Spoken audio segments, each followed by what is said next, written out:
Good morning friends, তোমরা সবাই কেমন আছো? আশা করি তোমরা সবাই খুবই ভালো আছো আর সুস্থ আছো, আর আমিও খুবই ভালো আছি। আজকে আবারও একটি নতুন ব্লগে তোমাদের সবাইকে স্বাগত জানাচ্ছি। আই হোপ তোমাদের ব্লগটি একটু হলেও ভালো লাগবে। আর এই যে সকালবেলায় একটু টিফিন বানিয়ে নিচ্ছি। এটা হচ্ছে আটার চকলি, কারণ আজকে আর বিস্কুট খেতে ইচ্ছে করছে না, তাই ভাবলাম একটু চকলি করে নিই, দিয়ে ওটা দিয়ে চা দিয়ে খাবো। আর এই যে চা একটু বসিয়ে নিচ্ছি।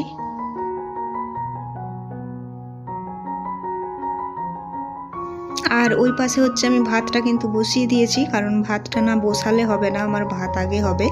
10টার মধ্যে আমাকে ভাত তরকারি সব কিছুই রেডি করতে হয়। তো ভাতটা বসিয়ে দিয়েই টিফিনটা বানালাম, আর এদিকে চাটা বানিয়ে নিলাম। তো এখন আমরা চাটা খেয়ে নেব, তারপরে রান্নাবান্নার কাজে আসবো। তো সকালবেলায় না রান্নাবান্নার চাপে, যেহেতু আমার হাজব্যান্ড স্কুলে যাবে, তো তোমাদের সামনে কোনো কিছুই দেখাতে পারি না, ক্যামেরা ধরে কাজ করা সম্ভব হয় না সব সময়। তো তার জন্য তোমাদেরকে দেখিয়ে দিলাম আজকে রান্না করেছি বলতে ওই ডিমের পোচকারি। তো তোমরা কারা ডিমের পোচকারি খেয়েছো অবশ্যই কমেন্টে জানাবে। ওটা একটু অন্যরকম রেসিপি, আর যদি তোমরা দেখতে চাও আমি অবশ্যই রেসিপিটা অন্যদিন দেখিয়ে দেবো। আর পেঁয়াজকালি আর আলুর একটা ভাজা করেছিলাম, ওই দুটোই রেসিপি আজকে ছিল। তারপর আমার হাজব্যান্ড স্কুলে চলে গেল। স্কুলে যাওয়ার পর আমি এই যে কিছু জামা কাপড় ছিল সেগুলো ভাঁজ করে নিচ্ছি, এগুলো যেগুলো হচ্ছে কাঁচা হয়েছিল ওগুলো ভাঁজ করা হয়েছিল না, শুকনো হয়েছিল না। এক তো অবস্থা মেঘমেঘ অবস্থা, রোদ কম। তো দেখলাম যেগুলো শুকনো হয়েছে সেগুলোকে তুলে এনে ওইগুলো এখন ভাঁজ করে রেখে দেবো। আর কাপড়গুলো যদি ভাঁজ করে না রাখি, বাইরে রেখে দিই, তাহলে কিন্তু আবার নোংরা হয়ে যাবে। তো যাই হোক, এই জামা কাপড়গুলো এখন ভাঁজ করে এগুলো আমি রেখে দেবো খুব ভালো করে।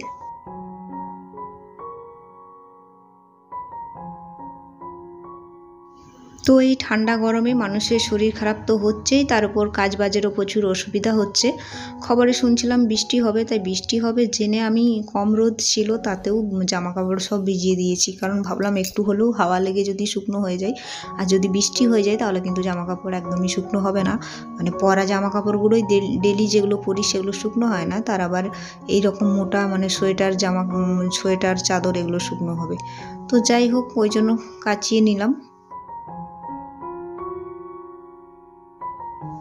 তারপরে চলে এলাম, ঘরটা একটু ঝাঁট দিয়ে নিচ্ছি, কারণ এখন আমি স্নান করতে যাব। তো আমি স্নান করতে যাওয়ার আগেই না ঘর ঝাঁট দেওয়া মোছা এই যত কাজ আছে এগুলো সব করে নিই। আর যত বাসনপত্র থাকে সব একবারে মেজে টেজে স্নান করতে চলে যাই, যে বিকেলবেলায় আমার অনেকটা ফাঁকা থাকে। আর আমার এই বিকেলটা কিন্তু দেখবে যত বিকেল হয় বা সন্ধে হয় ততটাই ঠান্ডাটা বাড়ে, তার জন্য আর বিকেলে আমি খুব একটা কাজ রাখতে চাই না। যতটা কাজ করে নেওয়া যায় ততটাই করার চেষ্টা করে নিই। এই সময় যাই হোক অতটা ঠান্ডা থাকে না। তো বন্ধুরা, তোমরা যারা আমার ভিডিওটিতে এতদূর আমার কাজবাজগুলো দেখেছো, তোমাদের যদি আমার কোনো কাজ এতটুকু ভালো লাগে তাহলে অবশ্যই কমেন্টে জানিও, আর একটা ভিডিওটিতে লাইক করে দিও। আর যদি খুবই ভালো লাগে আমার সঙ্গে থাকতে চাও তাহলে অবশ্যই আমার চ্যানেলটি সাবস্ক্রাইব করে আমার পাশে থেকো। আর যেসব বন্ধুরা অলরেডি আমার চ্যানেলটি সাবস্ক্রাইব করে আমার সঙ্গে আছে তাদেরকে তো জানাই আমি অসংখ্য ধন্যবাদ। ঝাঁটটা দেওয়ার পর ওই যে মাদুরটা সেটা পেতে দিলাম, কারণ ওটা আমি সবসময় পেতেই রাখি। এই ঠান্ডায় নিচে একটা মাদুর পাতা থাকলে পাগুলো কিন্তু খুব একটা ঠান্ডা লাগে না।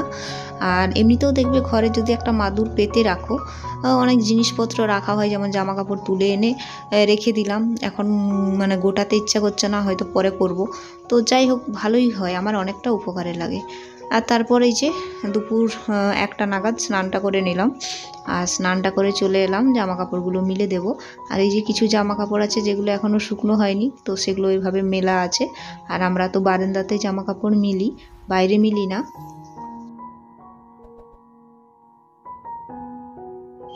ওই জন্য না আমরা রোদ দেখে জামা কাপড় কাচি। কেন বলো তো, রোদের সময় বাইরে একটু মিলে দিই, আবার তুলে এনে ভেতরে রেখে দিই। তাহলে কি বলো তো, যদি কিছুটা শুকনো হতে বাকি থাকে তাহলে সেগুলো বারান্দাতে থাকলে কিছু 1-2 দিন পর আবার পুরোটাই শুকনো হয়ে যাবে।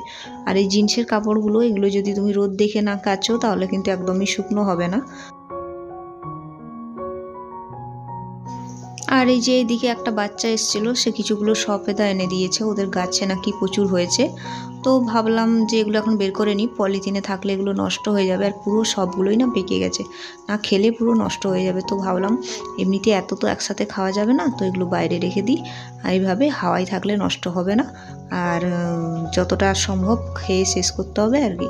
তো বন্ধুরা, আজকে আমি ভিডিওটা এত দূর পর্যন্তই রাখলাম। যদি তোমাদের ভালো লাগে অবশ্যই একটা লাইক করে দিও আর পাশে থেকো।